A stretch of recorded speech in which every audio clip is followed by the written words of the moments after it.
और इस कार्यक्रम का आयोजन पूरे देश भर में भारतीय जनता पार्टी ने तय किया है।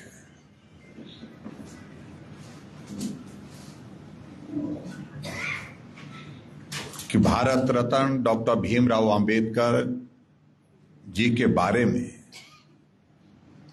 जो गलत तरीके से प्रचार किया जा रहा है,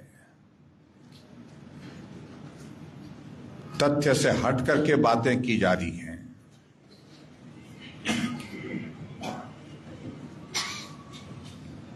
उसमें ठीक प्रकार से उनके जीवन के बारे में, जीवन की कठिनाइयों के बारे में, उनका जो योगदान देश की आजादी के लिए, देश की आजादी के बाद भारत के संविधान के निर्माण के लिए जो रहा है, और समाज के जो पिछड़े वर्ग के लिए, जो अनुसूचित जाति के साथी हैं, उनको आगे बढ़ाने के लिए रहा है, उन सारी बातों को ठीक प्रकार से समाज के सामने प्रस्तुत करना, ठीक प्रकार से लाना, ठीक प्रकार से रखना, ये आज की आवश्यकता महसूस हो रही है। और मैं इस बात के लिए आप सबका भी धन्यवाद करता हूं कि आप बड़ी संख्या में आज के इस कार्यक्रम में यहां पर पहुंचे हैं, और जगह छोटी पड़ गई।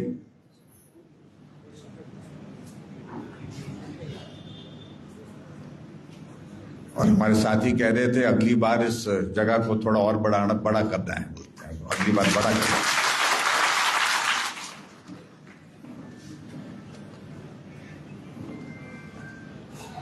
मैं आदरणीय सुरेश कश्यप जी का और विनोद जी का धन्यवाद करता हूं। उनने बहुत महत्वपूर्ण विषयों पर यहां आप सबके बीच में जानकारी दी है। इस विषय को लेकर के कि डॉक्टर भीमराव अंबेडकर जी का इस देश के लिए क्या योगदान रहा है,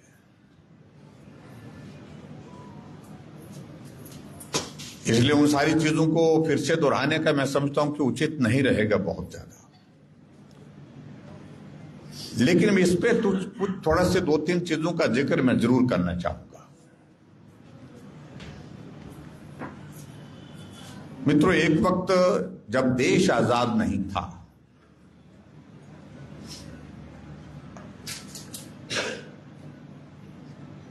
उस वक्त देश के सामने एकमात्र लक्ष्य था कि देश स्वतंत्र होना चाहिए, आजादी चाहिए। चाहे वो किसी जाति का था, किसी धर्म का था, उस एक लक्ष्य को लेकर के भारत की स्वतंत्रता के लिए पूरे देश के लोगों ने काम किया। ना ही उस वक्त कोई राजनीतिक दल था और ना ही राजनीतिक दल बनाने की आवश्यकता महसूस होती थी। और उस आंदोलन में बहुत सारे लोग अपने जीवन को कुर्बान करके देश के लिए शहादत दी।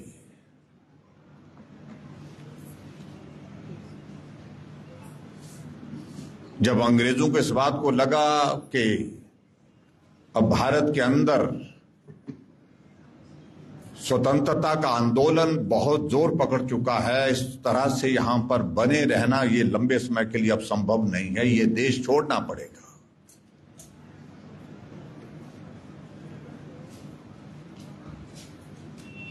लेकिन उसके बावजूद भी उनके मन में लालसा ये रही कि भले ही हम देश छोड़ जाएं, लेकिन हालात ऐसे बने आने वाले समय में देश के सामने, समाज में इस तरह से विभाजन हो, समाज में इस तरह से चीजें हो जिसके कारण लोग फिर से हमको बुलाएं कि हमारे बस की बात नहीं है, आप बेहतर शासन चलाते हैं और इसलिए आप ही आइए। ऐसा कौन व्यक्ति कर सकता है? इन सारी चीजों को लेकर के अंग्रेजों ने बहुत बड़ा एक प्रयत्न किया, प्रयास किया कि भले ही भारत स्वतंत्र हो जाए, लेकिन उसके बावजूद यहां का शासन ऐसे व्यक्ति को देना चाहिए जो शासन यहां पर करे लेकिन वो हमारी वैचारिक, हमारे कल्चर से जो है वो प्रभावित हो। और इसलिए मैं इस बात का मैं जिक्र करना चाहूंगा, जब देश की आजादी का दौर नजदीक आया तो यहां देश को चलाने के लिए, संचालन के लिए व्यवस्था क्या हो, कौन व्यक्ति हो जो इसका नेतृत्व करे, जो सरकार बना करके चलाए, इंटरिम गवर्नमेंट बना करके चलाए।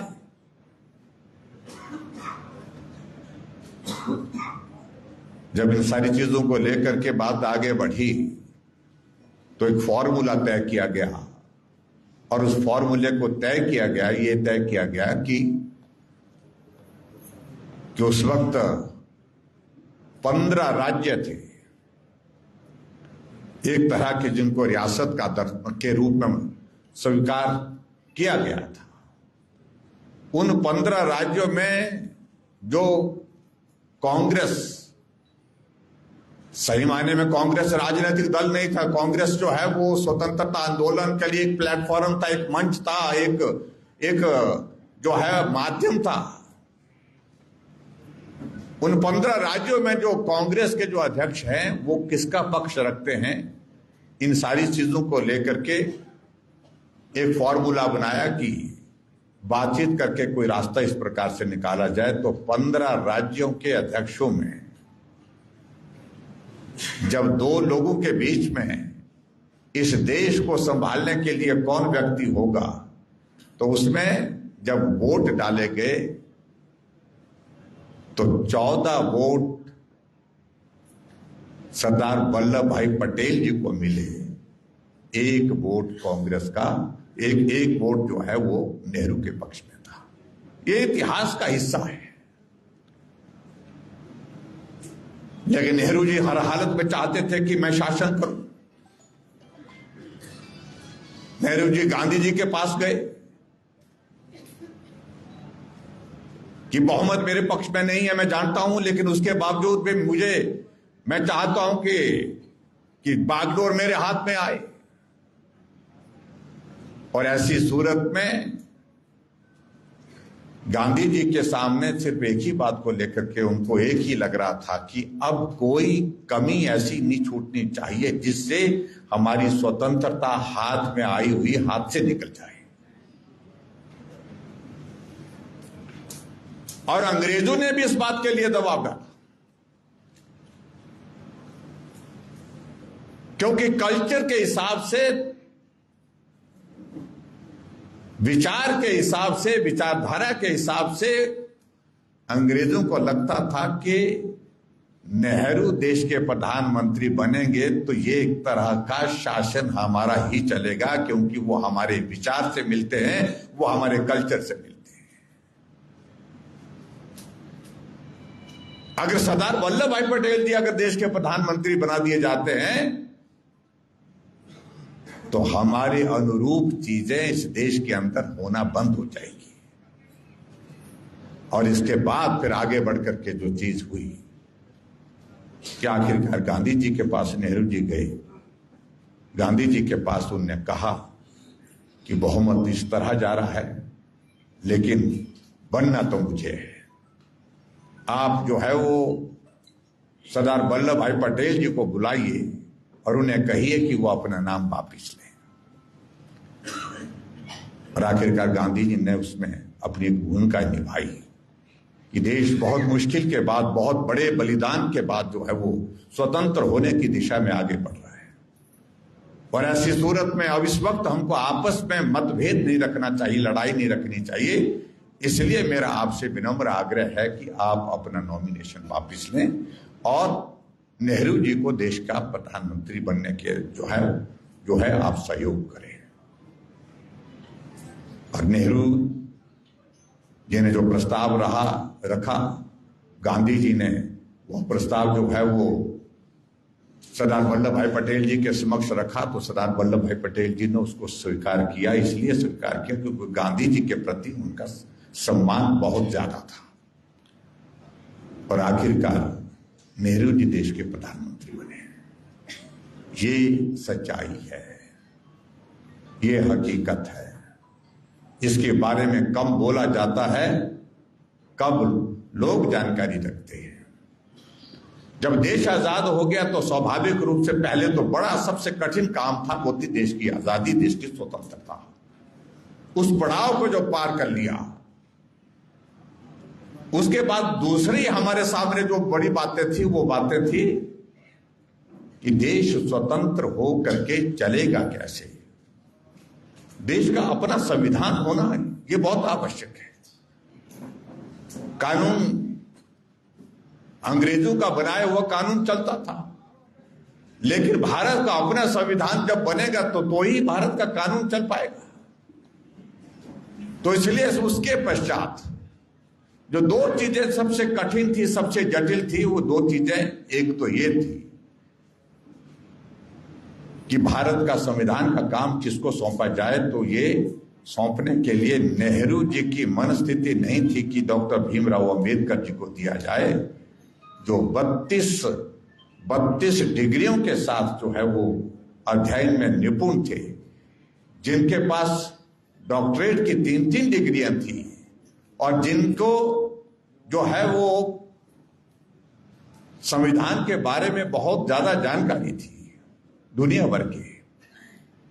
ऐसी सूरत में उनका मन नहीं था, लेकिन फिर भी उसके बावजूद और कोई रास्ता नहीं दिखा। वो तो चाह रहे थे, नेहरू जी तो ये चाह रहे थे कि संविधान सभा के सदस्य के रूप में भी जो है डॉक्टर भीमराव अंबेडकर जी को ना रखा जाए, लेकिन हालात ऐसे बने जिसके कारण आखिरकार जिस तरह से हमारे आदरणीय सुरेश जी ने बात कही, माननीय सांसद जी ने जो बात कही, लेडी माउंटबेटन ने इस बात को लेकर के नेहरू जी से बात की है कि जो नाम हम देख रहे हैं इस काम के लिए बेहतर होंगे तो डॉक्टर भीमराव अंबेडकर जी को जो है संविधान सभा का अध्यक्ष बनाना चाहिए, ताकि वो संविधान बना सके। इस सारी चीज को लेकर के एक आवश्यक है, तब जाकर के सकता है।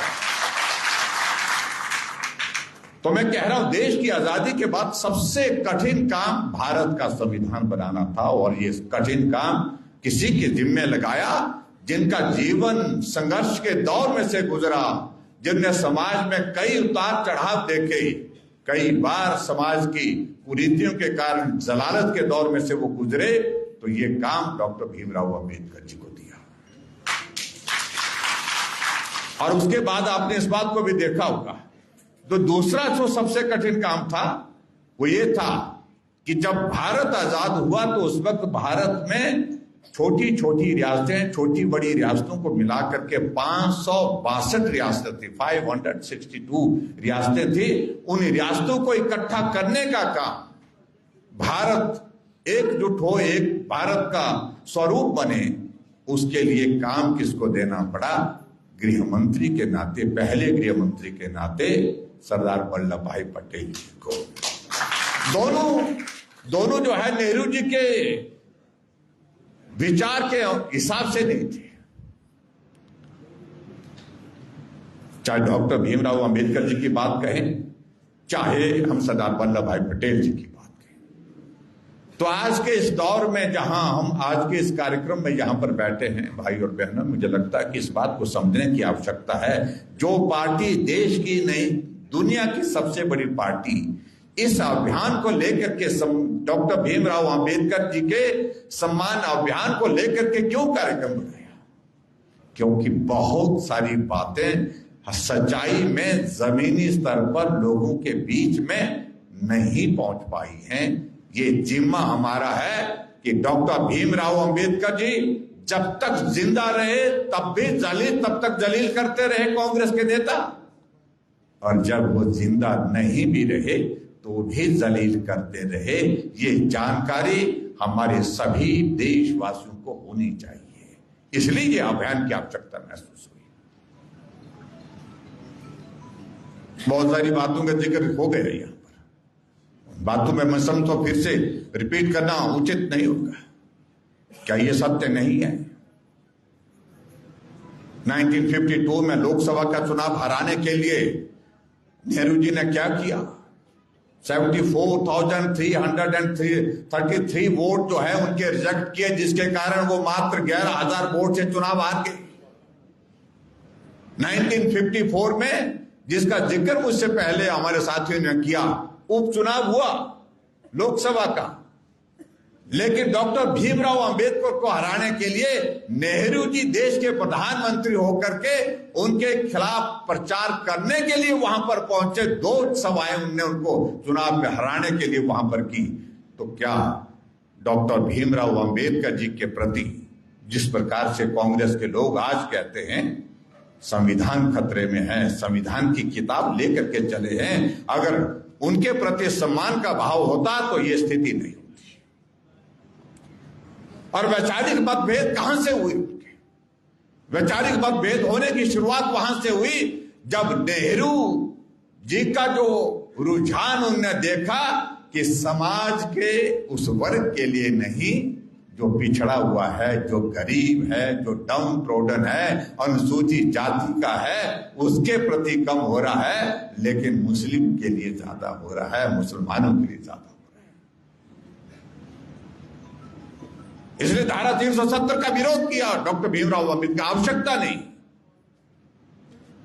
जब कश्मीर जो देश की रियासत बन गई, देश का हिस्सा बन गया, देश का राज्य बन गया, तो धारा 370 क्यों होनी चाहिए?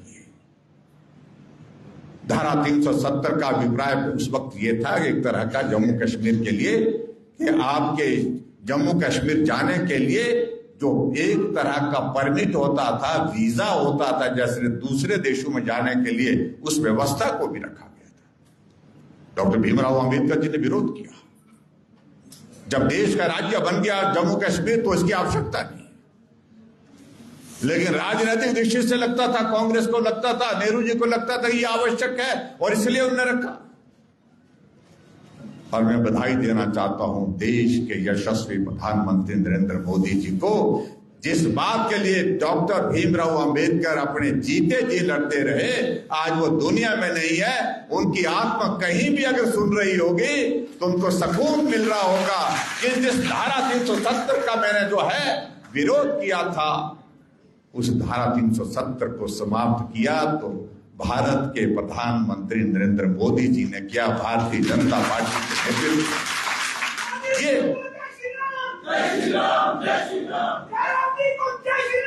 इसलिए इन सारी चीजों को समझने की आवश्यकता है। ये संविधान की किताबें पकड़ करके वो चले हुए हमने किया, ये देश हमने आजाद किया, ये भारत का संविधान हमने बनाया। मैं समझता हूं ना भारत की आजादी सिर्फ कांग्रेस पार्टी की वजह से है, कांग्रेस के नेताओं की वजह से है, और ना ही भारत का संविधान कांग्रेस के नेताओं की वजह से है, कांग्रेस की सरकार की वजह से है। इन बातों को स्पष्ट होने की आवश्यकता है। आप कल्पना करिए, जो व्यक्ति डॉक्टर भीमराव अंबेडकर जी के खिलाफ चुनाव लड़ा, उनको पद्मश्री अवार्ड दे दिया कांग्रेस ने, लेकिन कभी इस बात को नहीं सोचा कि जिस व्यक्ति ने भारत का संविधान बनाया उनके बारे में भी सोचा जाए। जब भारतीय जनता पार्टी की गठबंधन की सरकार बनी 1990 में, भले ही प्रधानमंत्री वीपी सिंह जी थे उस वक्त अटल जी, आडवाणी जी ने इस बात को लेकर पुरजोर जो है अपना पक्ष रखा कि जिस व्यक्ति ने भारत का संविधान बनाया है उनको भारत रत्न से सम्मानित करना चाहिए। 1990 में तब मिला जब भारतीय जनता पार्टी गठबंधन की सरकार बनी, जबकि कांग्रेस की सरकार कई वर्षों तक, कई दशकों तक पूरे देश भर में रही, नहीं दिया गया सम्मान। यह सच्चाई है, इस बात को हमको स्वीकार करना है। उनको जो उनके खिलाफ चुनाव लड़ने के वाले को पद्मश्री अवार्ड दिया, बिना वजह के दिया। मैं उस पर टिप्पणी नहीं करना चाहता हूं। और मंत्रिमंडल छोड़ने के लिए वजह थी हिंदू कोड बिल का एक बहुत बड़ा प्रस्ताव जो है वो कैबिनेट के समक्ष गया, लेकिन उसके बावजूद उसको विड्रॉ कर दिया गया। हिंदू कोड बिल जो है वो उसके अभिप्राय सिर्फ महिलाएं जो बैठी हैं उनके लिए था। आर्थिक स्वतंत्रता महिलाओं को मिले, महिलाओं को स्वतंत्रता के साथ साथ में उनको अधिकार, जो नागरिक के अधिकार हैं, पुरुष के अधिकार हैं, उसके अनुरूप उनको भी मिले। ये सारी चीजों का विरोध किया गया, कैबिनेट से मतलब उसको वापस कर लिया। ये वजह थी। डॉक्टर भीमराव अंबेडकर जी को कहा गया था कि आपने जो है अर्थशास्त्र में अध्ययन किया है, पीएचडी किया है, आपको हम फाइनेंस दे सकते हैं। ना रक्षा फाइनेंस देने की तो बात छोड़िए, जो सबसे इंपॉर्टेंट जो कैबिनेट कमेटियां होती हैं, कैबिनेट सब कमेटीज होती है, सबसे डॉक्टर भीमराव अंबेडकर जी को निकाल दिया गया, उनको रखा ही नहीं गया। ये बहुत बड़ी वजह थी जिसकी वजह से डॉक्टर भीमराव अंबेडकर जी को लगा कि मुझे बार बार प्लानिंग डिपार्टमेंट की कमिटमेंट उनको की गई थी देने की, लेकिन नहीं दिया गया। ये वजह बनी और जिसके कारण डॉक्टर भीमराव अंबेडकर जो है वो मंत्रिमंडल से बाहर चले गए। और जब डॉक्टर भीमराव अंबेडकर जी की मृत्यु हुई, गाहे बगाहे कांग्रेस के नेताओं के सामने इस बात के लिए बात आई कि उनके जहां मृत्यु हुई है वहां पर जो है उसका स्मारक बनाना चाहिए, लेकिन नहीं बनाया। हमारे देश में जब भारतीय जनता पार्टी गठबंधन की सरकार बने, अटल बिहारी वाजपेयी जी देश के प्रधानमंत्री बने, तब उन्होंने तलाश की कि कहां किस घर में डॉक्टर भीमराव अंबेडकर जी रहते थे, जहां उनकी अंतिम सांस ली। उनने उनको स्मारक के नाते जो है उस भवन को एक्वायर किया और 5 करोड़ की लागत से उसको जो है उस भवन में जो है डॉक्टर भीमराव अंबेडकर जी के नाम पर स्मारक, एक शुरुआत उस दिशा में की गई।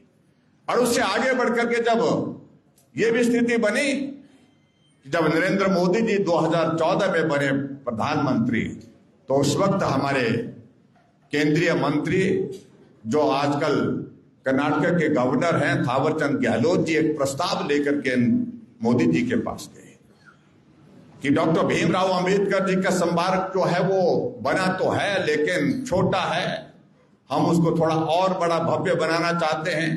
तो प्रस्ताव ले गए कि 10 करोड़ रुपए हमको दिया जाए ताकि उसको और बड़ा करें हम।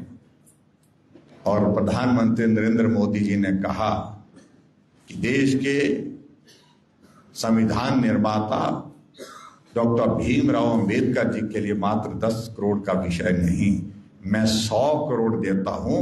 आज उनके जहां मृत्यु हुई है वहां जाकर के आप देखेंगे भव्य 100 करोड़ की लागत से जो है उनका स्मारक बना हुआ है। और इससे इतना ही नहीं, इससे आगे बढ़कर के नरेंद्र मोदी जी ने doctor Bhimrao Ambedkar research centre, ये भी होना चाहिए, 200 करोड़ रुपए उसके लिए भी दिए।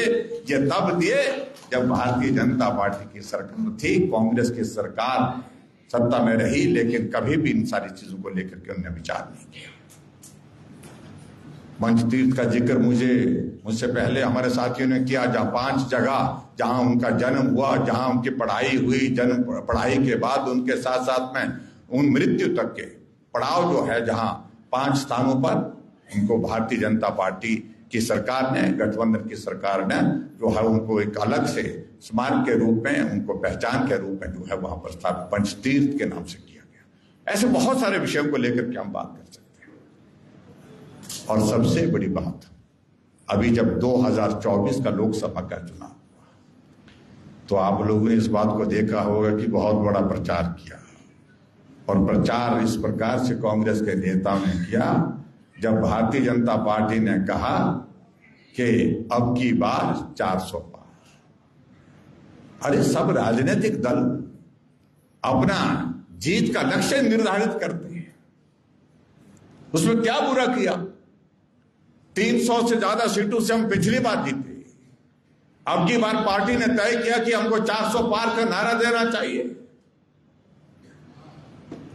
जब कांग्रेस को लगा कि हम विकास के मॉडल में और सारी चीजों को लेकर के जो काम का तौर तरीका नरेंद्र मोदी जी का है, जो भारतीय जनता पार्टी की सरकार ने देश में काम किए हैं, देश की पहचान दुनिया में बनाई है, ऐसी सूरत में हम उसका मुकाबला नहीं कर सकते हैं। तो क्या किया, एक मुद्दा बीच में से ऐसा निकाला कि 400 पार का जिक्र इसलिए भारतीय जनता पार्टी कर रही है कि 400 पार हो जाएगी तो हम संविधान ही बदल देंगे। और ये कैंपेन के रूप से कहां चलाया, इस बात को पहुंचाया हमारे ऐसे वर्ग के, समाज के उस वर्ग में जिनकी श्रद्धा है डॉक्टर भीमराव अंबेडकर जी के प्रति, जिनकी आस्था है, जिनके मन में उनके प्रति सम्मान है, उनके लिए किया, उनके बीच में पहुंचाने। हम भी कहने लगे, हमारे साथी भी कहने लगे, जो कांग्रेस के लोग गांव गांव में जाकर के कह रहे हैं कि ये संविधान को समाप्त कर देंगे, ये संविधान को बदल करके रख देंगे, ये 400 पार की नारे की बात इसलिए कर रहे। लेकिन मैं पूरे देश भर के भाई बहनों का, बहुत मतदाताओं का धन्यवाद करता हूं कि लोगों ने सुना लेकिन माना नहीं। लोगों ने एक ही बात कही कि देश की जरूरत नरेंद्र मोदी है, देश को मजबूत नेतृत्व की जरूरत है। और फिर से आजाद भारत के इतिहास में 60 वर्षों के बाद अगर लगातार कोई व्यक्ति तीसरी बार प्रधानमंत्री बने तो नरेंद्र मोदी जी तीसरी बार प्रधानमंत्री। आज भारतीय जनता एनडीए की सरकार केंद्र में बनी, इसलिए भारतीय जनता पार्टी की ओर से तय किया गया ये गलत जो चीजें जो है, जो प्रचारित की गई, गलत तरह से प्रसारित की गई, इसका जवाब देने की आवश्यकता है। इसलिए आज के इस कार्यक्रम में विशेष तौर से इस विषय को लेकर के हमने बात करने का विचार किया कि सही बात लोगों तक पहुंचनी चाहिए, और सही बात पहुंचाने का जिम्मा किसका है? आप सब जिम्मेवार कार्यकर्ताओं का। सही पक्ष लोगों के बीच में रखने का अगर जिम्मा है तो आप सबका है। इसलिए इस कार्यक्रम का आयोजन किया। मैं आप सबके बीच में बहुत ज्यादा लंबी बातें नहीं कहूंगा। मैं आप सबका बहुत धन्यवादी हूं कि आप सबका सहयोग रहा, समर्थन रहा। देश में भारतीय जनता पार्टी की सरकार बनाने के लिए 100% योगदान रहा। 4 सीटें हिमाचल प्रदेश में लोकसभा की पड़ती हैं, चारों सीटों पर आप लोगों ने जीत हासिल करने के लिए काम किया। मंडी की सीट पर बहुत चर्चा थी, कठिन है, मुश्किल है, और सही बात हमने कहा कि मुश्किल काम ही करने में आनंद आता है। जो काम ही आसान हो वो तो कोई भी कर सकता है, लेकिन आप लोगों ने बहुत मुश्किल काम को, कठिन काम जिसको बोला गया था, उस काम को बहुत बखूबी किया। और शिमला के बारे में भी ऐसे कहते थे, यहाँ सुरेश कश्यप जी हमारे बीच में सांसद बनकर के दूसरी बार यहाँ पर हैं, इनको भी हम बधाई देते हैं। भाई और बहनों, हिमाचल प्रदेश में कांग्रेस की सरकार का आधा वक्त निकल गया। आधी उम्र जब ढल जाती है तो बुढ़ापा शुरू हो जाता है। मैं आपकी उम्र का नहीं कर रहा हूं, मैं सरकार की उम्र का जिक्र कर।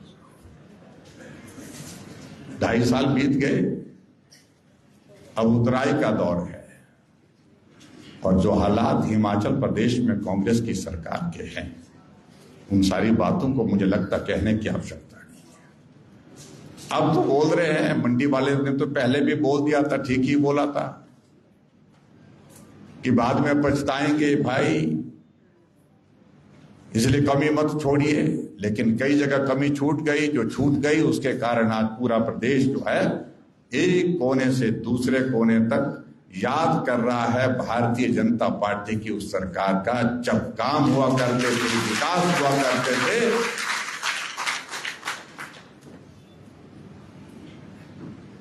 आज लोग याद कर रहे हैं। आर्थिक संकट हिमाचल के ऊपर, भ्रष्टाचार की सारी सीमाएं टूट गई है, कानून व्यवस्था की कोई चीज रही नहीं है, नाम की कोई चीज नहीं रह गई है। नशे का प्रचलन जो है वो दूर दराज के इलाके तक पहुंच गया, चिट्टा आपके। आखिर सरकार क्या कर रही है? ये बहुत सारे प्रश्न खड़े कर रही है। इधर बोलती है सरकार पैसा नहीं है, और उधर अखबार का, नेशन हेराल्ड का जो मामला है, जो जिसमें ईडी जांच कर रही है जिसमें कोर्ट में मामला चल रहा है। राहुल गांधी और सोनिया गांधी दोनों जमानत पर हैं, जिसमें लगभग 2000 करोड़ रुपए की संपत्ति नेशनल हेराल्ड की परिवार के नाम कर दी गई है। और शोर ये डाल रहे हैं कि जांच क्यों हो रही है। आज भी मैं देख रहा था कि शिमला में अब हिमाचल के नेताओं की बस की बात तो रही नहीं। राजस्थान से मेरी ससुराल से लेकर के आए हैं गहलोत जी को कि आप अब पक्ष रखिए कांग्रेस पार्टी की सरकार, कांग्रेस पार्टी की पक्ष रखिए कि नेशनल हेराल्ड बड़े मामले को लेकर के प्रेस कॉन्फ्रेंस शिमला चल रही है, आज बैठक चल रही है। कोई भी पक्ष सुनने के लिए तैयार नहीं है, ना मानने के लिए तैयार है। जिसकी एक कॉपी नहीं आती है, 2.5 करोड़ से ज्यादा सुखू जी दान दे गए उसको, राहुल गांधी जी के परिवार, सोनिया गांधी जी के परिवार। एक तरह का दान ही जो प्रचार वो कर रहे हैं, उन प्रचार में मैं जवाब देने की आवश्यकता नहीं कहता हूं। अगर ऑर्गेनाइजर अगर 5 जनने की बात कहें, लाखों कॉपियां उसकी पूरे देश भर में जाती हैं, गांव-गांव में जाती हैं। अभी बड़ी दिलचस्प बात हुई जब ये मामला उठा कि 2008 के बाद वो छपना बंद हो गया। फिर कहने लगे कांग्रेस के नेता कि छपना बंद हुआ, उसमें खर्चा ज्यादा आ रहा था, लेकिन इसलिए जो है उसको ई पेपर की शेप में जो है उसको डिजिटल जो है पेपर बनाया गया। अभी 2 दिन पहले एक शिमला में देख रहा था, कोई कॉन्फ्रेंस कर रहा था, उसमें एक कॉपी लहरा, उसका प्रिंट निकाल करके लहरा रहे थे। मुझे बड़ी इस सारी चीज को मैं ज्यादा नहीं कहना चाहता हूं, किसी और दिन इस बारे में कहेंगे, लेकिन मैं आप सबके बीच में इतना कहना चाहता हूं।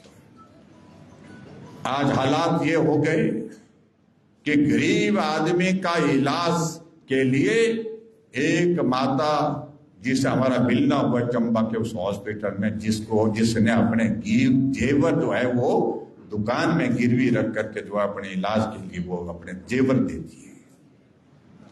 जो हिमकेयर की हमारी योजना चलती थी, उस योजना को बंद कर दिया। आज हिमाचल प्रदेश में ये हालात हैं कि भ्रष्टाचार के हालात ये बन गए कि हिमाचल प्रदेश में चीफ इंजीनियर बिमल नेगी, जो ट्राइबल के बैकग्राउंड के एक ईमानदार अधिकारी थे, उनकी हत्या हो जाती है, हत्या होती है या आत्महत्या होती है। ये जांच का विषय है। उस सारे मामले को दबाने के लिए सीबीआई की मांग परिवार के लोग कर रहे हैं। पूरा प्रदेश सीबीआई की जांच की मांग कर रहा है, लेकिन उसके बावजूद जांच के आदेश नहीं दिए गए। अंततः गतवा उनके परिवार के सदस्य को जाकर के हाई कोर्ट में मांग करनी पड़ी कि सीबीआई की जांच की जाए। और ये जो प्रदेश सरकार जो जांच कर रही है, उस जांच में बहुत सारे प्रश्न खड़े हैं। बहुत चीजों का जिक्र करेंगे तो मुझे लगता है कि बहुत लंबा समय लगेगा। मित्रों, मैं आप सबका आज के इस कार्यक्रम में यहाँ आप सब आए, आप सबका मैं धन्यवाद करता हूँ।